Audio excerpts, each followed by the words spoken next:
सो hi friends, कैसे हो आप सब। स्वागत है आप सभी का bio study with Nikhil YouTube channel पे। यहाँ पे हम बायोलॉजी सीखते हैं एक सिंपल वे के अंदर, ठीक है गाइज। तो देखो आज बहुत ही बढ़िया इंटरेस्टिंग अभी हम देख रहे हैं। क्या देख रहे हैं अभी हम? आईएमपी क्वेश्चंस देख रहे हैं। आप सभी को पता ही है क्या देख रहे हैं हम? आईएमपी क्वेश्चंस देख रहे हैं, ठीक है। तो लगभग हमने क्या किया है 1 to 8 जो चैप्टर्स है उसके अपलोड कर चुके हैं हम आईएमपी क्वेश्चंस, ठीक है। और ये आईएमपी क्वेश्चन जो है वो बहुत अच्छी तरीके से मैंने सोच के डिज़ाइन किया है।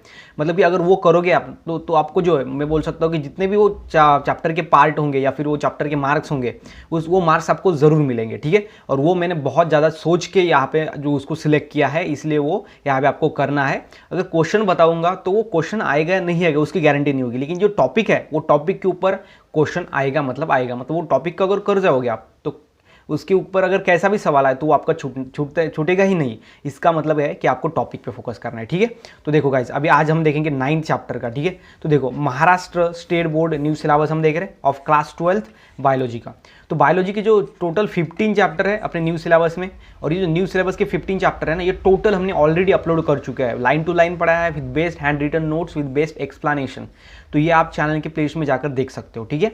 बहुत ही अच्छे तरीके से पढ़ाया है, बेस्ट वे के अंदर पढ़ाया है। तो आज हम देखेंगे आईएमपी क्वेश्चन, ठीक है। तो ये है हमारा यूट्यूब चैनल। तो अभी तक आपने हमारे चैनल को सब्सक्राइब नहीं किया तो प्लीज़ चैनल को सब्सक्राइब करो, एंड साथ ही साथ जो बेल आइकन है ना उसको भी हिट करो, बिकॉज ये अगर आप हिट करोगे ना तो आपको नोटिफिकेशन मिल जाएगा जब भी हम फ्यूचर में न्यू वीडियो को अपलोड करेंगे तब, ठीक है। तो देखो आगे आगे क्या है, सिंपल में हम देखेंगे आज चैप्टर नंबर 9। चैप्टर कौन सा है आज हमारा? आज हमारा चैप्टर नंबर है 9, जिसका नाम है कंट्रोल एंड कोऑर्डिनेशन। तो कंट्रोल एंड कोऑर्डिनेशन एक बहुत ही इंपॉर्टेंट एंड नॉलेजफुल चैप्टर है, बिकॉज देखो ये ऑप्शन को छोड़ के 8 मार्क का आता है।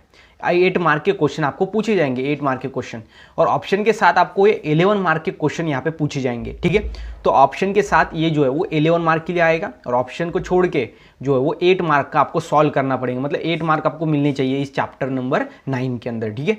और ये कंट्रोल एंड कोऑर्डिनेशन ये बहुत ही इंटरेस्टिंग, बहुत ही नॉलेजफुल और बहुत ज़्यादा वेटेज भी है इसको, ठीक है। वेटेज भी अच्छा है, मतलब 8 मार्क है, सबसे ज़्यादा लगता है मुझे इसे ये।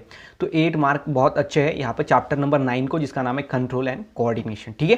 तो ये चैप्टर बहुत ज़्यादा इंपॉर्टेंट है। अभी देखो इसके अंदर ब्रेन भी है, आई है, ह्यूमन, ओके, उसके बाद जो है ब्रेन है, आई है, उसके बाद ईयर है उसका स्ट्रक्चर, उसके बाद हार्मोन्स है सीक्रेटेड बाय वेरियस ग्लैंड्स, जिसमें पिट्यूटरी ग्लैंड, उसको मास्टर ग्लैंड बोलते हैं, वो भी है। तो मैं बता दूँ आपको कौन से टॉपिक पे आपको फोकस करना है। अगर वैसा करोगे आप तो ये चैप्टर नंबर 9 के अंदर जो 8 मार्क है, 8 मार्क का ही चैप्टर है, इसका वेटेज 8 मार्क का है, तो ये आपको मिलाने से कोई नहीं रोक सकता। मैं 100% नहीं तो 200% बोलूँगा कि आपको ये मिलेंगे अगर आप मेरे जो टॉपिक्स है वो दिए हुए करोगे तो देखो मैं टॉपिक्स देता हूँ आपको। सबसे पहले अभी देखो ब्रेन है, उसके बाद जो है यहाँ पर सिंपल में हमारी सिस्टम है, नर्वस सिस्टम। दो यहाँ पर इसके अंदर बहुत ही इंपॉर्टेंट पार्ट है ये चैप्टर के अंदर। सबसे पहला है ब्रेन, देन है नर्वस सिस्टम। तो नर्वस सिस्टम को थोड़ा पीछे छोड़ना है, नर्वस सिस्टम को नहीं करना। मेरे हिसाब से आपको करना चाहिए ब्रेन, ठीक है। ब्रेन की सभी इंफॉर्मेशन, इसकी जनरल इंफॉर्मेशन, इसका वेट कैसा होता है, ब्रेन के अंदर क्या क्या होता है सभी। तो इसके देखो इसके part then fore brain, mid brain and या हिंड ब्रेन, ओके। तो इसके नाम अलग अलग है। फोर ब्रेन को हम क्या बोलते हैं? प्रोजेनसेफेलॉन, मिड ब्रेन को मेजेनसेफेलॉन एंड हिंड ब्रेन को दैट इज रोम्बेनसेफेलॉन, ठीक है। तो ये नाम है। तो आपको दिया जाएगा कि एक्सप्लेन फोर ब्रेन, ओके, या फोर ब्रेन की इंफॉर्मेशन लिखनी है, फिर उसके बाद में आपकी इसको पार्ट भी लिखने हैं। और सो फोर ब्रेन की जगह पे आपको ऐसा भी बोल सकता है कि ऐड अ नोट ऑन प्रोजेनसेफेलॉन। तो आपको समझ में आना चाहिए कि प्रोजेनसेफेलॉन फोर ब्रेन है, फोर ब्रेन एक ब्रेन का पार्ट होता है और उसकी आपको इन्फॉर्मेशन लिखनी है। तो ऐसे सवाल आपको यहाँ पे पूछे जाएंगे, और यहाँ पे आपको 3 मार्क के 2 मार्क जो क्वेश्चन है वो पूछे जा सकते हैं। 2 मार्क के लिए क्या है, तो ऐसे पूछेंगे कि ब्रेन के कितने टाइप होते हैं, उनके नाम लिखो, या फिर ऐसा दिया जाएगा कि फोर ब्रेन, मिड ब्रेन और हिंड ब्रेन दिया जाएगा, और आगे ये देखो मेजेनसेफेलॉन, प्रोजेनसेफेलॉन, रोम्बेनसेफेलॉन, इसकी पेयर आपको मैच करनी है कि फोर ब्रेन को क्या बोलते हैं, मिड ब्रेन को क्या बोलते हैं, हिंड ब्रेन को क्या बोलते हैं, मतलब सेकंड नाम उसका। ऐसा भी आपको दिया जा सकता है 2 मार्क के लिए, ठीक है। ये भी पूछा जा सकता है। उसके बाद जो है ये फोर ब्रेन के अंदर ये देखो देन है रायनसेफेलॉन, उसके बाद है टेलेनसेफेलॉन, देन है डायनसेफेलॉन, ओके। इसके बाद देखो ये है ऑल फैक्टरी लोब्स, जो कि सेंसेशन ऑफ स्मेल का सेंस देता है ना, वो होता है ऑल फैक्टरी लोब। उसके बाद ये जो यहाँ पर टेलेनसेफेलॉन ये क्या करता है, divide incompletely into 2 cerebral hemisphere, 2 cerebral मतलब ऐसा ब्रेन जो है ना वो 2 हेमिस्फीयर के अंदर, हेमी मतलब हाफ, ठीक है, ऐसे 2 हेमिस्फीयर के अंदर डिवाइड होता है बिकॉज ऑफ दिस टेलेनसेफेलॉन। तो आपको ऐसा पूछा जा सकता है कि which part of brain divide completely into 2 cerebral hemisphere. तो which part of brain that divide brain incompletely to cerebral hemisphere, वो है टेलोनसेफेलॉन।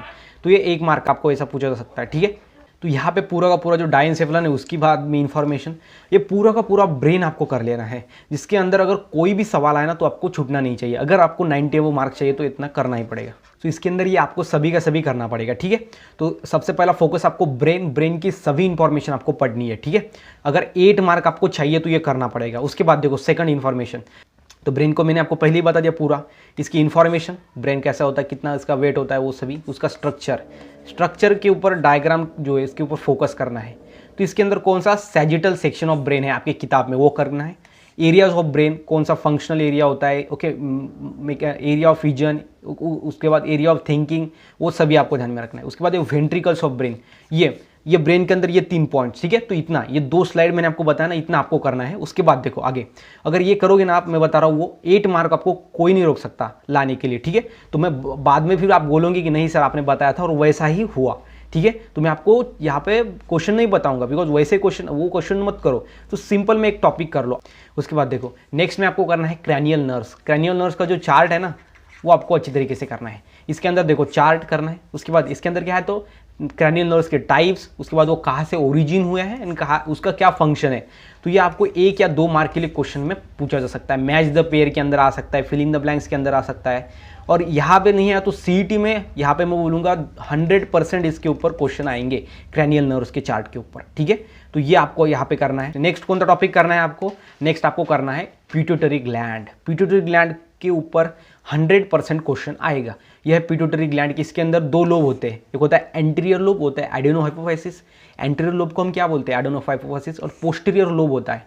पिट्यूटरी ग्लैंड 2 लोब, मतलब 2 लोब से बनी, उसको हम बायलोब बोलते हैं। बायलोब ग्लैंड है एक, 2 लोब से बनती है, एक एंटीरियर, उसको हम बोलेंगे एडेनोहाइपोफाइसिस, एक पोस्टीरियर, दैट इज न्यूरोहाइपोफाइसिस। तो आपको ऐसा पूछ सकते हैं कि सबसे पहले पिट्यूटरी ग्लैंड अगर पूरी की पूरी एक्सप्लेन करी ना, तो ये आपको लॉन्ग आंसर क्वेश्चन में आता है, ये पिट्यूटरी ग्लैंड। इसके अंदर आपको बाद में ये दोनों भी उसके लोब को बताना पड़ेगा, और उसकी ये एंटीरियर लोब कौन कौन से हार्मोन सीक्रेट करता है और पोस्टीरियर लोब कौन कौन से हार्मोन सीक्रेट करता है वो भी बताना होगा, पूरी की पूरी इन्फॉर्मेशन।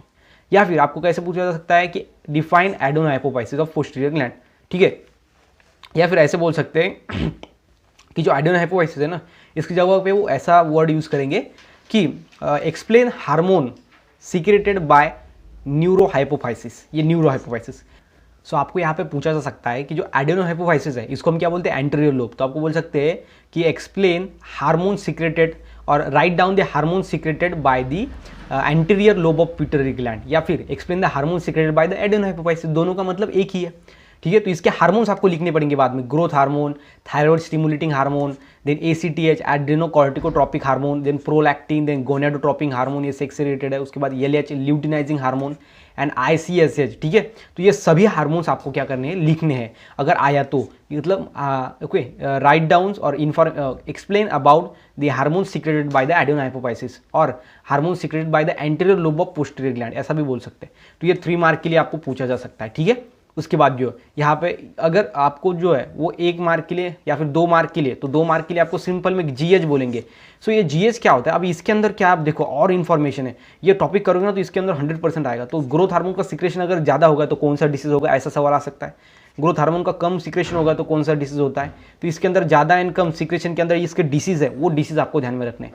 मतलब पिट्यूटरी ग्लैंड और उसके बाद पिट्यूटरी ग्लैंड की थोड़ी इन्फॉर्मेशन, देन उसके 2 लोब, और 2 लोब ने जो हार्मोन सीक्रेट किए वो हार्मोन्स, और उसके बाद ये हार्मोन्स अगर ज़्यादा सीक्रेट हो गए तो कौन सा डिसीज होता है, कम सीक्रेट हो गए तो कौन सा डिसीज होता है। इतना अगर करोगे ना तो आप ये 8 जो मार्क है ना, आपको लाने से कोई नहीं रोक सकता। ये बात आप अच्छी तरीके से समझ के लिए। एंड जो न्यूरोहाइपोफाइसिस है, यह है पोस्टीरियर लोब, ओके। इसी तरीके से ऐसा जो क्वेश्चन आएंगे वो भी इस तरीके से आएंगे, ऑक्सीटोसिन, ADH इसके ऊपर, ठीक है। 1 मार्क के लिए आ सकता है इसके ऊपर, या फिर मैं बोलूँगा कि 3 मार्क के क्वेश्चन आपको इसके ऊपर आएंगे ही आएंगे, ये बोल रहा हूँ मैं।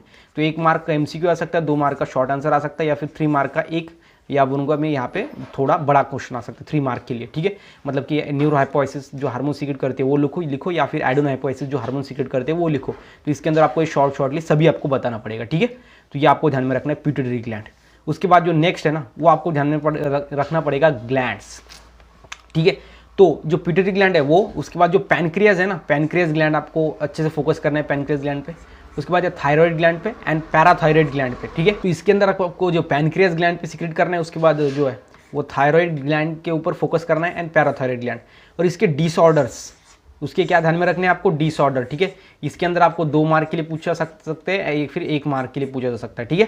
तो ये या फिर 3 मार्क के लिए एक पूरी की पूरी ग्लैंड ही पूछी जाएंगी, उसके बाद उसकी इन्फॉर्मेशन लिखनी पड़ेगी, उसके हार्मोन्स कौन से सीक्रेट करते हैं वो लिखना पड़ेगा, और वो हार्मोन से डिसऑर्डर कौन से होते हैं, डिसऑर्डर डिसीज कौन से होते हैं वो भी लिखना पड़ेगा, ठीक है।